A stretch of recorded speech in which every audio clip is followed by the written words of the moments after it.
And joining us now in studio is Director of UN Watch, Hillel Neuer. Thank you so much for being here today. So, Mexico dropped a bombshell of sorts over the vote. What's the backstory there?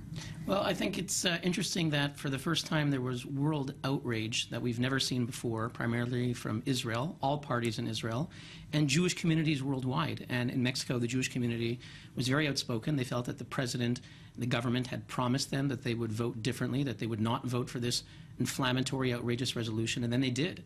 So that was part of the story. The other part is that the ambassador, the Mexican ambassador in Paris for UNESCO, a man named Andres Reimer, announced that he morally, personally, was opposed to the resolution and that he himself walked out so that when Mexico voted for it, it was not him, but rather a colleague.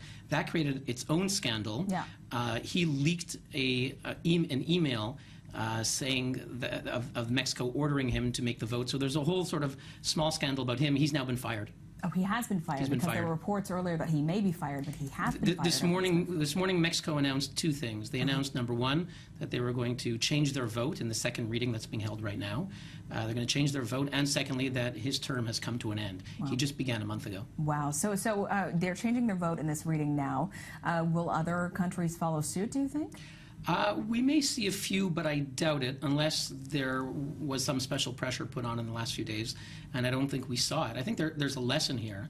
The lesson here is that when Israel is unified, because really every major party, most of the media as well, were outraged that Jerusalem was described as an Islamic-only holy site, and effectively minimizing any Jewish ties to the holy sites. And I think that the strength of the outrage had several consequences. I mean, we saw the head of UNESCO, the Director General, Irina Bokova, condemned the resolution in very strong terms. She herself recalled that the Hebrew Bible mentions the Temple of Solomon, and Ban Ki-moon, the Secretary General of the United Nations in New York, he too effectively slammed the resolution. So we have a whole bunch of interesting reactions to this resolution. So there is a shift, you're saying. But, even though the Palestinians received a lot of backing for the resolution, you say that they suffered a defeat in a sense that many nations, including nations of the EU, went against it. So explain why exactly that happened. Yeah, it's interesting. The resolution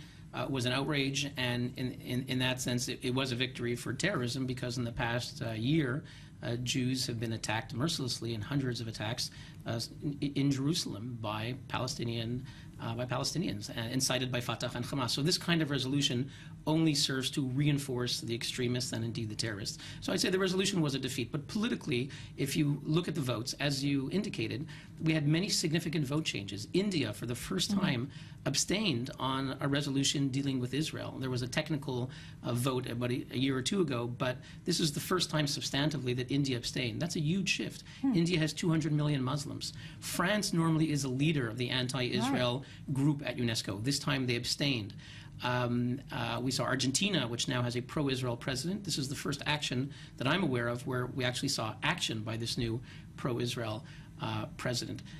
So I think you had a number of interesting votes. Each one has their own reasons. France, back in April, voted for a similar resolution. They voted yes to an even more outrageous resolution, which in a wild conspiracy theory accused Israel of planting fake Jewish graves in Jerusalem, which has no basis whatsoever. And France voted for that resolution. There was outrage here in Israel. Netanyahu wrote a personal letter to Hollande, and 3 French leaders, the president, the prime minister, the interior minister, all said we made a mistake, and next time we'll do differently. So this time, instead of voting yes, they abstained. And so it's interesting shifts which actually do give some credence to Netanyahu's very grand declarations in New York at the opening of the United Nations. This was my next question. Yeah. This was exactly where I was going to go with this, because he said that we will see the UN changing towards Israel. So is this actually something that he sort of predicted? Yeah, well, a little bit. I think his declarations were grandiose, and there was a lot of bombast in what he was saying. Israel does have, Netanyahu is correct that Israel does have the best relations they've ever had with many countries, significant countries, China, India, Russia, the Arab world, Egypt, even Saudi Arabia, better than ever before. But there is a disconnect where Israel often has good relations with those countries, but at the UN, despite having no animosity towards Israel, at the UN they vote with the Arabs against Israel. Now suddenly we're seeing a slight shift, and the test will be in future votes. In the General Assembly in the next few months, we'll have 20 resolutions against Israel. Will India vote yes for all of them, as they normally do? In Geneva at the Human Rights Council, where I'm based, there'll be 5 resolutions against Israel in March. How will India vote then? So these are interesting things to track, and I think only in the next 6 months could we really confidently say that there was a trend. But certainly votes like India abstaining on a resolution dealing with Islamic issues, they have 200 million Muslims in India, is not insignificant. Well, Hillel Neuer, thank you so much for joining us today with all these comments. My pleasure.